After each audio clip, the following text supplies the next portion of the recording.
Selena from Imperial. So you're selling tea? Selling? Yeah.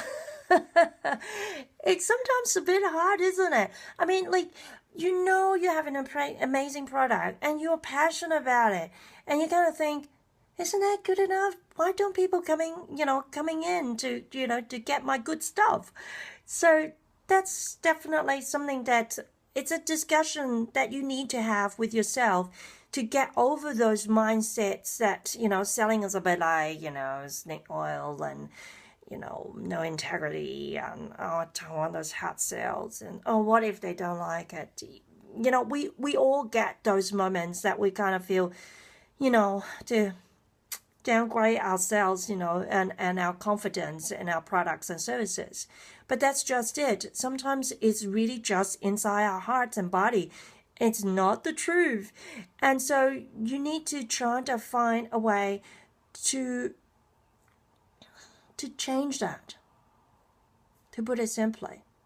Because if you say, no, it's actually just simply understanding what my customers' needs are, and I know my products, and see whether they can have some kind of intersections, meaningful intersections that can, become a win-win situation. That's really what it is about. Selling, it's a matchmaking process. It's not really, that someone's on top and the other one's under. It's really not about that. To be precise, though, you need to have a think about a few ideas, a few steps, if you will. So the first one is, what is in for them? Yes, we all actually, think, oh, my product is fantastic. Oh, I have 150D. Oh, da, da, da, da. Hold on. What has that got to do with your customer? Whether you have 150 or 500, it might mean absolutely nothing if not even one of them matches their needs. So again, understanding them. So make sure that they are being heard. You can paraphrase them every now and then. Just say, oh, okay, so you were saying that you're looking for something for your dad. He's a bit traditionalist, but you don't really want to just buy a, boring English breakfast. Okay, paraphrase them. And then say, well, perhaps we can look at Assam. It's a really good, strong black tea that a lot of people who love English breakfast are quite happily moving on to. It's good with milk and sugar. So hear what they need first, then trying to make suggestions to pair up with those needs. So what is it in for them?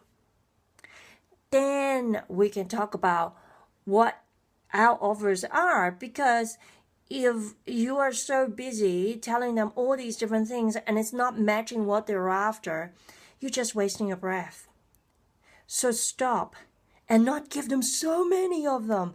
I commit this sin as well. It's just one of those things that you get so excited sometimes, and you're giving them a lot of options because you want to be open-minded and you want to make sure that they know all these different ones, and so yeah, just keep it simple. Give them a few options. Your best few options, because I have noticed this, myself as well when I talk to my customers. If I give them more than 3 options for a particular need, then often it gets diluted and they kind of get mixed up and so on.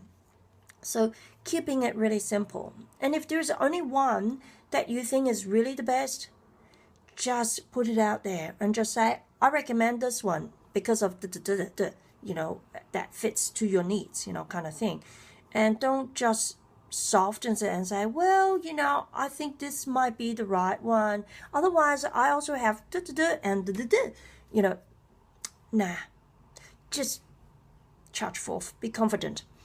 And last but not least, ask for the sale. I know. It's the same, for so many of us. Kind of go, but yeah, when it gets to a point that it feels like it's time to harvest it, go and harvest it, because otherwise the opportunity may go away. Like if you walk into a shop and you've been talking to a shop assistant who's very friendly, who's helping you, and you got the right product, and the next thing, what is logically next thing? the shop assistant would say, well, would you like to, let me, put it on the front desk for you or something, some kind of indication that, hey, let's conclude this sale. And, that is really important because sometimes we are kind of a bit shy and we don't really want to ask for the sale. But, hey, you're in the business to make money, right? We're not saying that you're going to, slash your customers, and rip them off. But it's a fair exchange. So let's just be factual about this and just say, hey, would you like me to, ring this through for you? So, let's do it. And don't forget, you can also upsell and cross-sell. There is actually another article that we wrote in the Imperial blog, imperialteas.com.au blog, that you can actually find. And I'll put a link here as well, so you can have a look in relation to cross-sell and upsell. And they are definitely really good skills to have as well. And look, we all get a bit iffy in the beginning, but if you just give it a try, you'll get used to it. You'll get used to yourself talking like that, and then you'll be all sweet. Give it a go. Yeah. So any feedback, I look forward to seeing those either underneath the blog or just drop us a line using the contact us form. So there you have it. And I look forward to catching up with you next time. We're going to talk about, I'm just looking at my list here. So we talked about how to brew tea, how to sell more tea.